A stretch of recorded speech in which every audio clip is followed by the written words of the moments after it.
ఆయన ఆశయాన్ని ముందుకు తెస్తారు, వాటి విలువలను ముందుకు తెస్తారు. అదే సందర్భంగా ప్రజల పట్ల ఐక్యత భావం, సర్వీస్, ప్రజానీకాలకి జవాబుదారీగా ప్రభుత్వాలు కావచ్చు, పాలకులు కావచ్చు, ప్రజాప్రతినిధులు కావచ్చు, ఈ విధమైనటువంటి తీసుకోవాలని ముందుకు తీసుకురావడానికి ఆ విధమైన కృషి జరగాలని ఆ దృష్టిలో అందరం కూడా ఈ కార్యక్రమంగా ఆనందంగా ఉంటుంది. ఈ మధ్య కాలంలో ఆ మహానుభావుల కోసం మీ అందరికీ ఆ యొక్క విషయాన్ని తెలుసుకోవడానికి వచ్చిన మీ అందరికీ మీ అందరూ కూడా చాలా గర్వంగా ఉంటుంది. అయితే క్లుప్తంగా పెద్దలు అన్ని విషయాలు చెప్పారు. నేను చెప్పదలుచుకున్నది ఏంటంటే పెద్దలు ప్రకాశం పంతులు గారి గురించి. నా రెండవ కుమారుడు 6వ తరగతిలో ప్రకాశం పంతులు గారి పాఠ్యం చదువుకొని నన్ను ఆయన అప్లికేట్ చేసిన మా చెన్నైలో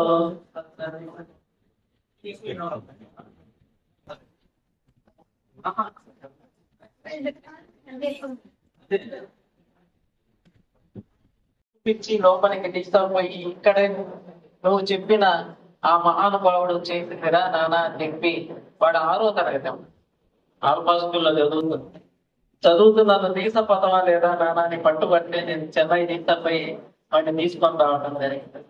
ఈ కార్యక్రమంలో ఆ బిడ్డ చేసి చెప్పుకోవడం జరిగింది. ఆ మహానుభావుడు చేసినవన్నీ మీ ద్వారా తెలుసుకోవడం జరిగింది. వారు కనిగిరి కూడా వచ్చినారని ఆ పెద్దలు అనుకునేవాళ్ళు. మన షిడ్డీలాలు అక్కడ ఉండి కూర్చొని ఆయన ఎన్నో గంటలు కూడా చేసుకున్నట్టు పెద్దలు అనుకుంటుందని తెలుసుకున్నాను. ఈ కార్యక్రమాన్ని ఏర్పాటు చేస్తున్నాను. మహనీయులందరికీ కృతజ్ఞతలు తెలుపుతున్నాను. మన జాతికి, మన బిడ్డలకి వారి జీవితం ఉత్ప్రేరకంగా అలాంటి మహనీయుని గురించి ఈరోజు అలా చెప్పాలనుంది. దాని ముందు ఒక చిన్న ఉదాహరణ చెప్పలేదు.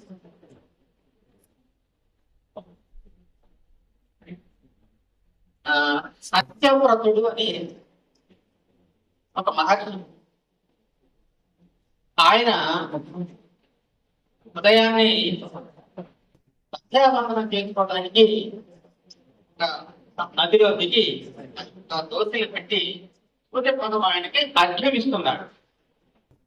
అర్ఘ్యమిస్తుంటే అంటే నీళ్ళు అలా దారిపోతుంటే ఆయన దోతిలోకి ఒక చిన్న చేప పిల్ల వచ్చింది.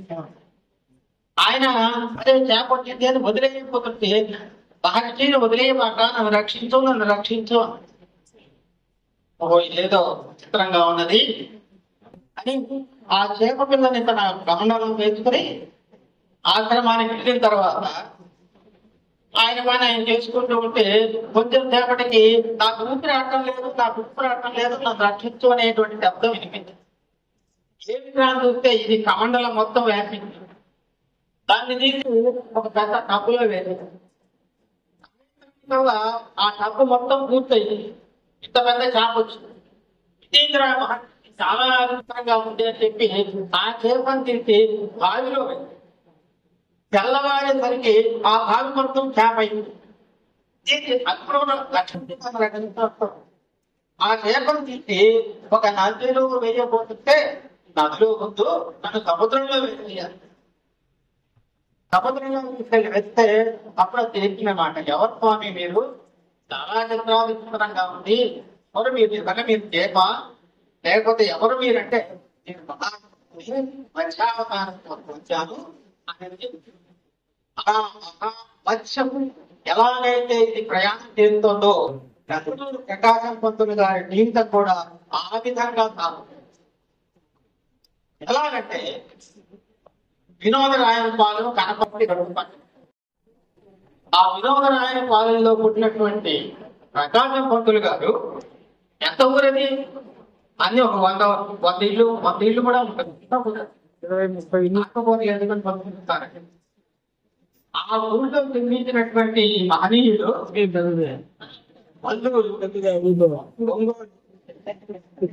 రాజమండ్రి, మద్రాసు తాండ ఎంత ఎదిగాడు తర్వాత చెన్నై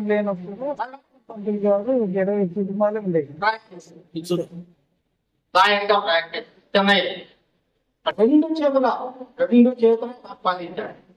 ఆయన ఏది దృష్టి పడితే అదే సంపాదన పడింది అనుకోండి, సంపాదన ఆయన ఎంతో సంపాదించాడు. కానీ గాంధీ గారు లాంటి మహనీయుల యొక్క ఈ జాతీయ ఉద్బోధన ప్రకటన అవన్నీ విని తాను కూడా తాను అంతే, ఈ ఆస్తి పోయింది, ఇల్లు పోయింది, అది ఆయనకి అనుమాయమ కాదు పద్యం. ఆవిడే మొత్తం ఆమె వదిలేసినట్టు. అక్కడి నుంచి రాజకీయంలో ప్రవేశించిన తర్వాత ఆయన ఏం చేసినాడు, అప్పుడు ఈ ఉద్యమాలు సాగుతూ ఉండే, క్విట్ ఇండియా ఉద్యమాలు, రాంకో ఆపరేషన్, సైమన్ కమిషన్.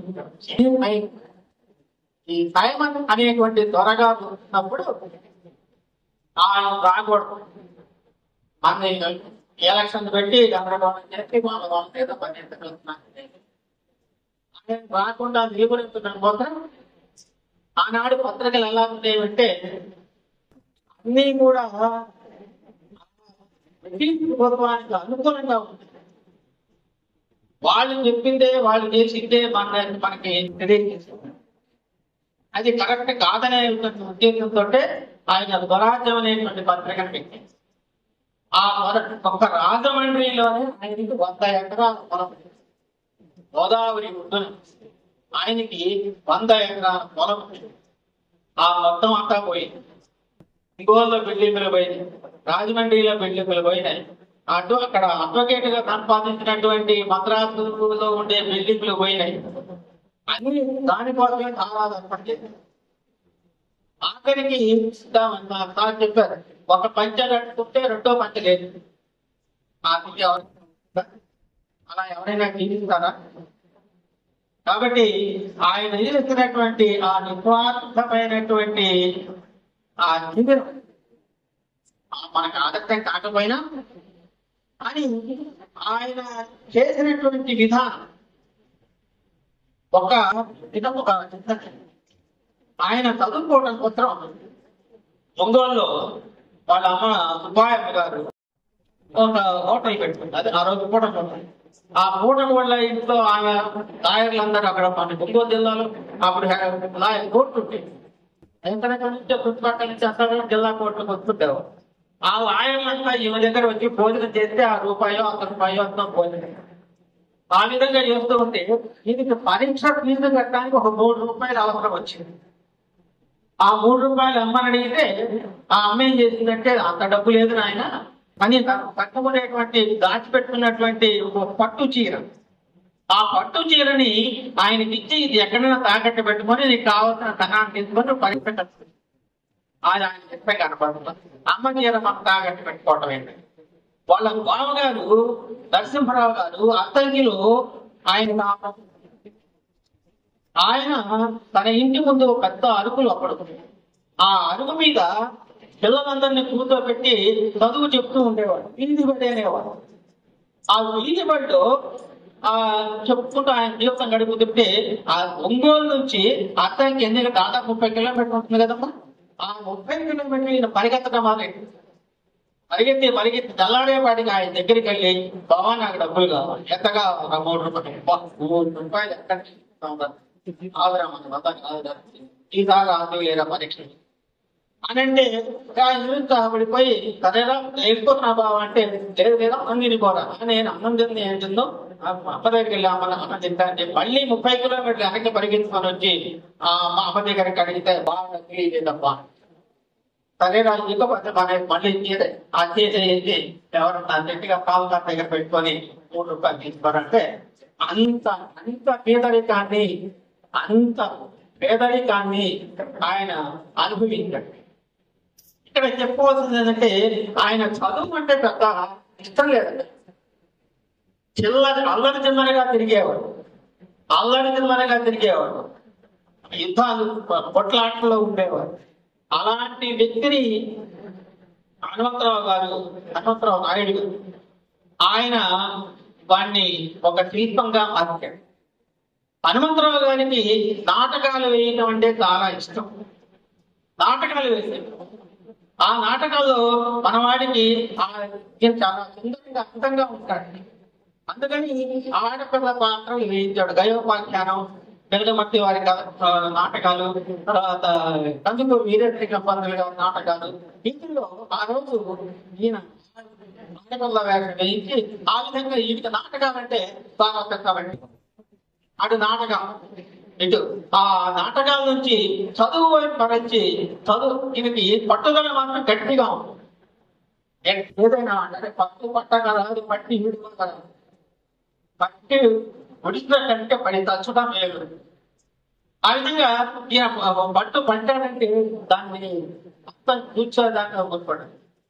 ఆ విధంగా మళ్ళీ ఆ నాటకాలతో అయిపోయి మళ్ళీ చదువులో పడ్డాడు. చదువులో పడిన ఇంతలోనే ఈ హనుమంతరావు గారికి రాజమండ్రి వెళ్ళిపోవాల్సినటువంటి పరిస్థితి వచ్చింది. ఆయనతో పాటు ఈయన కూడా వెళ్ళిపోయాడు. అక్కడ రాజమండ్రిలో గోదావరికి నది, ఈతలు, ఆ వాతావరణం, అక్కడ మనుషులు, ఆచారాలు అవన్నీ నీకు బాగా నచ్చాయి. అక్కడ చదువు బాగా సాగింది. బాగా సాగి అదే మద్రాసులో ఈ విధంగా ఎక్కడో వినోదరాయన పాలనతో నిర్మించినటువంటి ఒక చిన్న చేప పిల్ల లాంటి మన ప్రకాశం గారు లండన్కి వెళ్ళి పెద్ద బారిస్టర్ అయ్యి ఆంధ్రదేశంలోనే లేక మద్రాసు నగరంలోనే అక్కడ ఉమ్మడి కదా ఒక గొప్ప లాయర్గా, ఒక పెద్ద అడ్వకేట్ గా పేరు సాధించి అటు నుంచి మళ్ళీ రాజకీయానికి వచ్చి అక్కడ దాంట్లో ఒక 47 నుంచి 52 దాకా ప్రధానమంత్రిగా. ఆ తర్వాత సపరేట్ అయిన తర్వాత ఇక్కడ ముఖ్యమంత్రిగా కూడా. మరి ముఖ్యమంత్రిగా ఉన్నప్పుడు మరి ఎంత అవకాశాలు ఉంటాయి? 2 లక్షల కోట్ల రూపాయలు కదా. కానీ ఎంత సంపాదించాడో అంతా కూడా వదిలిపెట్టి ఆఖరికి ఒక్కోలో నివాసం ఉండేటువంటి ఆ విద్యను కూడా ఒక పాఠశాల ఆలోచన చేసింది. ఒక స్కూల్ పెట్టడానికి ఆయన ఇలాంటి ఔదార్య గుణాలు ఎవరికి ఉంటాయంటే అది ఆయనకి తప్ప.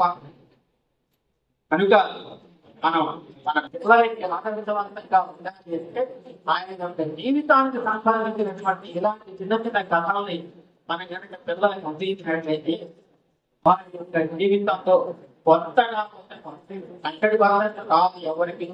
దాంట్లో కనీసం 10% పిల్లల నైతికంగా కనుక వాళ్ళ యొక్క జీవితాన్ని కట్టదిట్టుకున్నట్లయితే ఉత్తమ పౌరులుగా అయి భారతదేశానికి వాళ్ళు వెన్నెముకల్లాగా తయారై దేశాభివృద్ధికి పంపుతారని ఆలోచిస్తూ ఈ చక్కటి అవకాశం అందించినటువంటి మీ అందరికీ ధన్యవాదాలు అర్పిస్తూ